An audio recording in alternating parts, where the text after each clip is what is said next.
সারা যুগ ধরে মানুষ অর্থ সন্ধান করছে, কিন্তু এই সহজ সন্ধান এর সমাপ্তি এখনো হয়নি। চলুন, আমি আজ আপনাদের জীবনের অর্থ আর এই সন্ধান এর সমাপ্তির দিকে নিয়ে যাচ্ছি।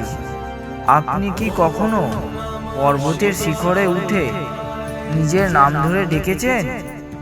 আপনারই বলা শব্দ ফিরে এসে আপনারই নিজের কানে গুঞ্জরিত হতে শুনেছেন? এটাই হলো জীবন, একটি প্রতিধ্বনি মাত্র, যার মধ্যে সবকিছু ফিরে আপনার কাছেই আসে। ভালো, মন্দ, প্রেম, ক্রোধ, সত্য, মিথ্যা, যা আপনি এই সংসারকে দেবেন জীবনে, তাই আপনার কাছে ফিরে আসবে। সেই জন্য স্থিতি আর পরিস্থিতি যাই হোক না কেন, সামনের ব্যক্তির আচরণ যাই হোক না কেন, তার আপনার আচরণ সর্বদা উত্তম রাখবেন। তারপর দেখুন কিভাবে সুখ আর সমৃদ্ধি আপনার জীবনে গুঞ্জরিত হয়। না হীরা, না পান্না, না ধন ধান্য।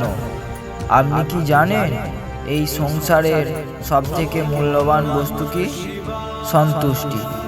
এই সৃষ্টিতে অগণিত জীবজন্তু রয়েছে, কিন্তু মানুষই একমাত্র প্রাণী যে সম্পদ উপার্জন করে।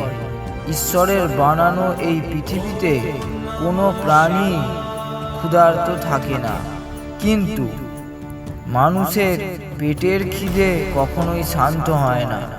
অন্য জীব প্রকৃতিতে যা পাওয়া যায় তাই খেয়ে নিজের ক্ষুধা শান্ত করে, কিন্তু মানুষ সব কিছু অর্জন করার পরেও সন্তুষ্টি লাভ করে না, আর এই পাওয়ার ইচ্ছায় নিজের বর্তমান এবং ভবিষ্যৎ দুটোই নষ্ট করে ফেলে।